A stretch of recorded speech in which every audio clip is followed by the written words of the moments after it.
Shalom, Bapak Ibu, pernah mendengar ada seorang berteriak begini, cut, cut, atau action, cut, cut, atau action. Nah, itu adalah perkataan seorang sutradara dalam proses pembuatan sebuah film. Sutradara yang memutuskan kapan seseorang pemain itu bertindak atau melakukan adegan filmnya, atau kapan seorang pemain itu berhenti untuk mengulangi proses pembuatan film. Nah, Bapak Ibu, dengan adanya sutradara, jadi pemain itu tahu harus bagaimana dia dan harus bagaimana juga kalau ada kesalahan sehingga bisa diperbaiki. Kita tahu sutradara yang terbaik dalam kehidupan kita adalah Tuhan, Bapa di surga. Dia adalah sutradara terbaik dalam kehidupan kita.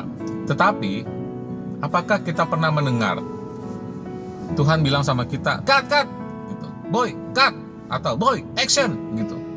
Pernah nggak kita mendengar hal seperti itu? Rasanya belum pernah dengar ya, sehingga akhirnya kita jadi bertanya-tanya dalam kehidupan. Kadang-kadang kita bertanya, kita mau bagaimana nih hidup kita, bagaimana masa depan kita, bagaimana jalan hidup kita, gitu.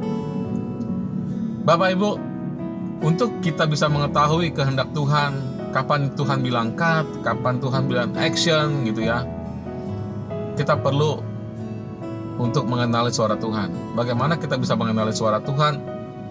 Kita perlu yang namanya Roh Kudus. Roh Kudus yang menyertai jalan kita. Tuhan sudah merancangkan yang terbaik buat hidup kita. Matius 7 ayat 11.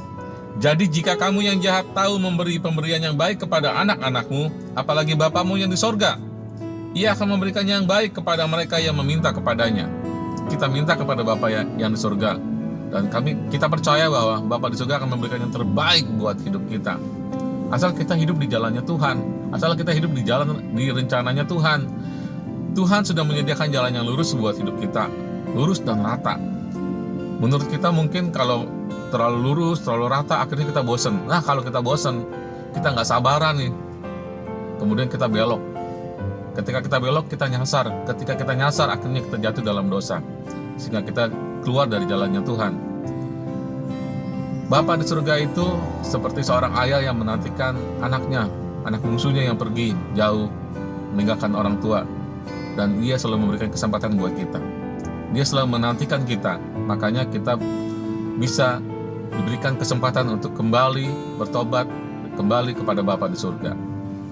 Kemudian ada Roh Kudus. Roh Kudus itu seperti pendamping dalam kehidupan kita yang selalu mengingatkan kita, yang selalu mengingatkan kita akan kehidupan kita apabila kita mungkin sudah mulai salah jalan, sehingga kita tetap ada di jalannya Tuhan.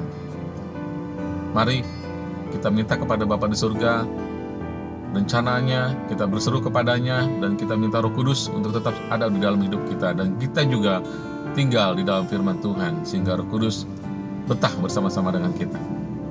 Bapa dalam surga, Tuhan Yesus Roh Kudus, terima kasih Tuhan buat hidup kami. Kami percaya hidup kami ini Engkau rancangkan Tuhan yang terbaik.